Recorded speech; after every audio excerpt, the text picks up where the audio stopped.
Raj.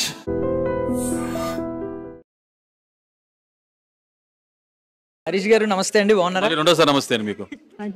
So నమస్తే. Okay, so హరిత హరీష్ పక్క పక్కన పేర్లు విన్నాం, ఇప్పుడు లైవ్ లో చూసాం. ఏంటి మిస్సింగ్ ఫ్యాక్టర్ ఏదో ఉంటది కదా, ఏంటి వచ్చినట్టు ఏం చేశారు మీ వైఫ్ దగ్గరికి? చెప్పాక కౌగులించుకున్నా, గట్టిగా ఇలా కౌగులించు, చేతి ఎప్పుడుతున్నా కూడా కౌగులించుకుని అర్థం చేసుకోమన్న ఫీలింగ్ అంతే. ఓకే, సో ఇప్పుడైతే సెన్స్ ఆఫ్ హ్యూమర్ పడిపడి నవ్వారు అందరూ. ఎందుకు హౌస్ లో ఎందుకు ఈ యాంగిల్ చూపించలేదు ఎక్కువగా? హౌస్ అనేది అక్కడ ఎన్విరాన్మెంట్ వేరుగా ఉంటుంది, అక్కడ కాంపిటీషన్ వేరుగా ఉంటుంది. ప్రతి ఒక్కరు ఇంకోళ్ళు ఓడించాలి, నామినేట్ చేయాలనే ఫ్యాక్టరీ ఉంటుంది. అవునా? ఏ మాట మాట్లాడినా కూడా రాంగ్ నెరేటివ్ సెట్ చేద్దాం, ఆ పాయింట్లో నామినేట్ చేద్దాం అని ఉంటుంది. జెన్యున్గా ఈ పాయింట్స్ వ్యాలిడ్ పాయింట్ మీద నామినేట్ చేద్దాం అని ఉండదు. అరే నువ్వు డోర్ తీసి లోపల పైన కింద చూసావు కూడా నామినేట్ చేశారు, నువ్వు వెళ్తుంటే నాతో మాట్లాడలేదు, నువ్వు నాతో ర్యాపో లేదని మాట్లాడి ఇలాంటి పుల్కా రీజన్స్తో నామినేట్ చేస్తారు. అంటే ఎదుటి ఎలాగో ఓడించాలి. సో ఇలా ఉన్న వాతావరణంలో అక్కడ ఏంటి కాంపిటీషన్ కాబట్టి ఆ హ్యూమర్ అనే ఎలిమెంట్ ఇనీషియల్గా ట్రై చేశాను. కానీ చూసారు కదా మీరు, ఒక క్యారెక్టర్ అసాసినేషన్ వరకు వెళ్ళిపోతుంటే ఎవరు దేవుడా ఇలా కాదురా బాబు, నవ్వుతే నవ్వుల పాలు అయిపోతాను. ఇందాక మీకు చెప్పాను కదా, సో నార్మల్ పాలే ఇష్టం లేదు, నవ్వుల పాలు నేను యాక్సెప్ట్ చేయను. కాబట్టి నాలో ఆ శివుడు యాంగిల్ మాత్రమే చూపించా తప్ప ఈ కృష్ణలీలలో ఇవన్నీ ఎక్కువ చూపించడానికి స్కోప్ దొరకలేదు. ఆ రెడ్ ఫ్లవర్ ఎఫెక్ట్ కూడా ఉందా దీని వెనక? అరే ఆబ్వియస్గా నేను నిజంగా అనుంటే నేను ఇంత బాధపడేవాడు కాదు.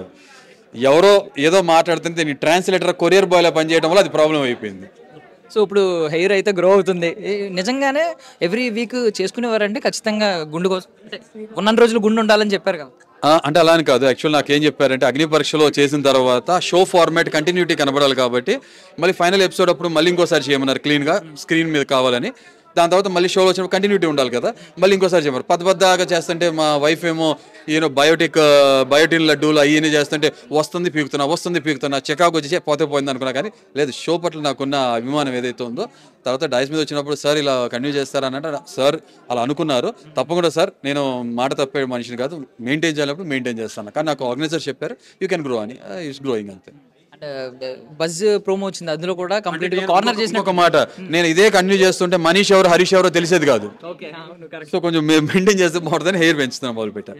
నెక్స్ట్ సో బేసికల్లీ మీరు స్ట్రాంగ్ కంటెస్టెంట్ అని ఫస్ట్ నుంచి ఉందే ఒపీనియన్, ఇప్పుడైతే బయటకు వచ్చారు. కానీ రీజన్స్ మేబీ వేరే అయి ఉండొచ్చు. మీకు ఏమన్నా కొంచెం ఈ ఎవిక్షన్ మీద ఏమన్నా డౌట్ ఏమన్నా ఉందా? కంప్లీట్ ప్రజల చేతుల్లోనే ఉందని ఫీల్ అవుతుంది? అది నేను చెప్పలేను కాదు కదండి, నేను దేవుని కాదు కదా. డౌట్ ఉందని అడుగుతున్నా జస్ట్. డౌట్ అంటే చాలా మంది డౌట్ ఎక్స్ప్రెస్ చేస్తున్నారు. బట్ నాకు ఒక ఫార్మాట్ ఇచ్చిన ఒక షో ఏదైతే ఉందో, నేను బాగున్నప్పుడు దాన్ని మెచ్చుకొని పొగిడేసేసి పైకెత్తేసేసి తర్వాత నేను బయటకు వచ్చేసినాక దాన్ని తప్పంటాం అంత కరెక్ట్ కాదని నేను అనుకుంటా. కాబట్టి నిజాలు అనేది జనం చూసే వాళ్ళకి అర్థం అవుతుంటుంది. సో ఐ కెనాట్ సే ఏది రైట్ రాంగ్ అని నేను చెప్పలేను కదా, అంతే. అంటే గుడ్ థింగ్ ఏంటంటే మీరు అందరితో ఆర్గ్యూ చేస్తున్నారు, ఓకే. అంటే మేబీ ఆర్గ్యూ చేయడం ఓకే, బట్ ఈవెన్ దో అక్కడ నాగార్జున గారు ఉన్నా కూడా అదే ఆర్గ్యుమెంట్ కంటిన్యూ చేశారు కాబట్టి నాకు అక్కడ నచ్చింది. అంటే కొంతమంది ఎంతైనా హైరార్కీ పెరిగే కొద్దీ ఆగిపోతారు, మీరు ఎక్కడ ఆగలేదు. ఈవెన్ దో బిగ్ బాస్ మనిషి అయ్యి వచ్చినా అలాగే మాట్లాడేవారు. మేబీ కోట్లు ఆశిస్తానా మా తాతగారు, మా ఫాదరు జన్మనిచ్చిన సినిమా డైలాగ్ అంటారు కదా, ఇప్పుడు మారానుకో మా ఫాదర్ ఫీల్ అవుతారు కదా, చనిపోయిన మా తాతగారు ఫీల్ అవుతారు కదా. కాబట్టి మనలా ఉండాలి.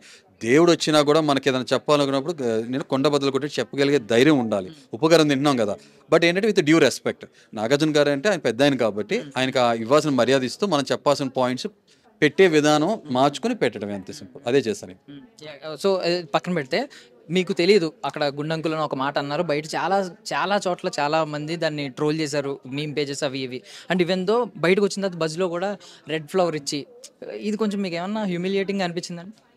ఆబ్వియస్గా వాళ్ళకి అలా అర్థమైంది, అలా చేశారు. ఇంకో మాట చెప్తానండి, నేను తిరుపతిలో ఉండి మా ఫ్రెండ్ సర్వీస్ చేస్తూ వెంకటేశ్వర స్వామి సన్నిధం చరణాల దగ్గర ఉండి నాకు కాల్ చేసి ఈ బిగ్ బాస్ గురించి చెప్పారు. మరి నేను రిలీజియస్ పర్సన్ కాదు, బట్ ఆయన నమ్ముతున్నారు కదా. సో ఆ దేవుడు అనుగ్రహం ఉంది కాబట్టి నేను బిగ్ బాస్లోకి వెళ్ళాను అనుకుంటున్నా. మనం ఆ తలనీలాలు ఆ వెంకటేశ్వర స్వామికి ఇస్తాం కదా, ఇక్కడ షోకి ఇచ్చాను అనుకుంటా. ఇండైరెక్ట్గా దేర్ ఇస్ సంథింగ్ మనం చూడండి, ఊహించింది, మనం మనిషికి అర్థం కాదు ఏదో నడుస్తుంటుంది.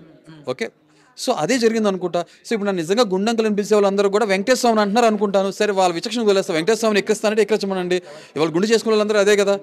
సో నా తల నీలాలు ఏదైతే ఉన్నాయో వెంకటేశ్వర స్వామికి ఇచ్చాను అనుకుంటా, షో రూపేనా దానికి ఇచ్చేసాను, అంతే అయిపోయింది.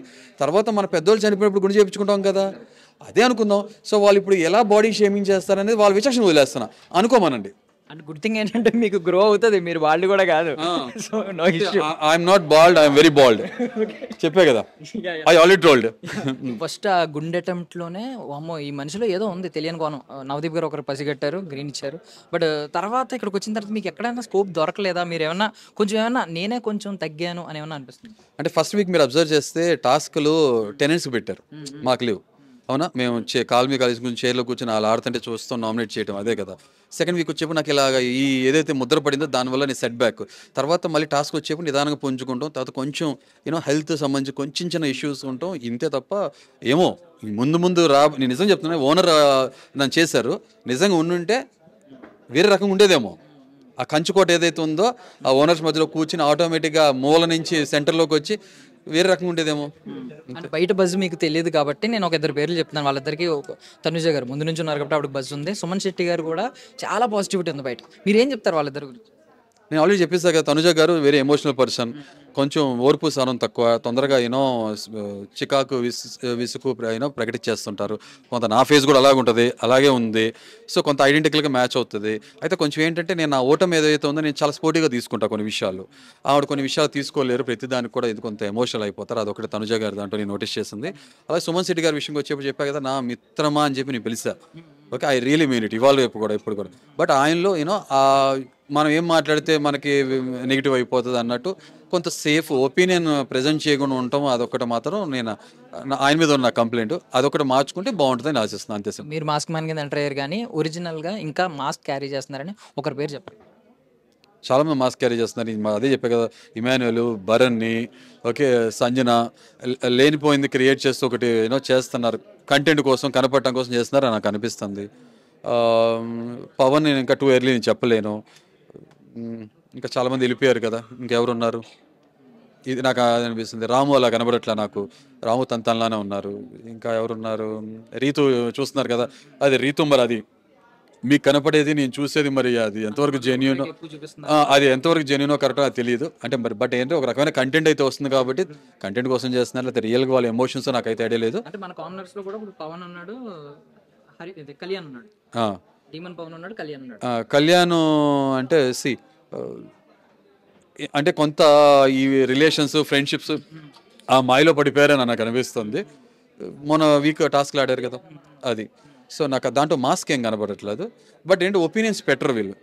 కళ్యాణ్ ఉద్దేశం ఏంటంటే నా వరకు వచ్చినప్పుడు మాట నాకు సంబంధం లేనప్పుడు మాట్లాడంట. అంటే ఉదాహరణకి కుక్కొచ్చి తను కరుస్తే మాత్రం అప్పుడు రియాక్ట్ అవుతాడు, తన పక్కన ఉన్న కరుస్తుంటే తనకి ఎందుకులే అని అనుకున్నట్టు ఉంటారు. అది నా స్వభావం కాదు. అరే ఆ కుక్క పక్కనోడు కరుస్తున్నా కూడా ముందే నేను రియాక్ట్ అవ్వాలనుకుంటా, అది నా విషయం. ఫైనల్లీ ఇప్పుడు మీకు టాప్ 5 ఏమన్నా టిల్ డేట్ ఇప్పటి వరకు యాజ్ ఆఫ్ నౌ ఏమన్నా ఉందా? 1 2 3 4 5లో నేనే ఉన్నా. జస్ట్ గెస్సింగ్ చేయండి, ఒక టాప్ 3 గెస్ట్ చేయండి ఎవరైతే టాప్ 5 లో ఉంటారు. గెస్ బుస్ 2 కొట్టను బ్రదర్స్, వెరీ స్ట్రైట్ ఉంటుంది. నేనే టాప్ 1 to 5 నేనే. ఓకే, రీఎంట్రీ మళ్ళీ ఒకవేళ ఏమన్నా వైల్డ్ కార్డ్లో పిలిస్తే? వైల్డ్ పర్సన్ కాబట్టి వెళ్తాను. కార్డ్ ఇస్తే అక్కడ కార్డ్స్ ప్యాక్ ఆట ఆడదాం, నిన్న ఆయన అన్నట్టు ఆడదాం అంతే. థ్యాంక్ యూ అండి, thank you so much for your valuable time. No, very well. Thanks for your time, brother. Thank you అండి. And for more videos, Please subscribe to iDream. Please subscribe to iDream. Please subscribe iDream. And please subscribe to iDream. For more videos, subscribe to iDream. please like, share and subscribe to the channel. Congratulations, iDream. Subscribe to iDream. Subscribe to iDream. So subscribe to iDream Media. iDream ki iDream team andarki huge congratulations. Please subscribe iDream Media. Please subscribe to iDream. Subscribe iDream. Please subscribe to iDream. iDream అంటే నా కళల ఛానల్ను subscribe చేసుకున్నారు, నోరు తిరుగుతలేదు, మీరైతే గంట గుర్తు కొట్టండి. For more such videos, please subscribe to iDream. Subscribe to iDream. Please subscribe to iDream. Please subscribe iDream Media. Please do subscribe to iDream. Please subscribe to iDream Media. For best entertainment and information, please subscribe iDream. And don't forget to subscribe to iDream.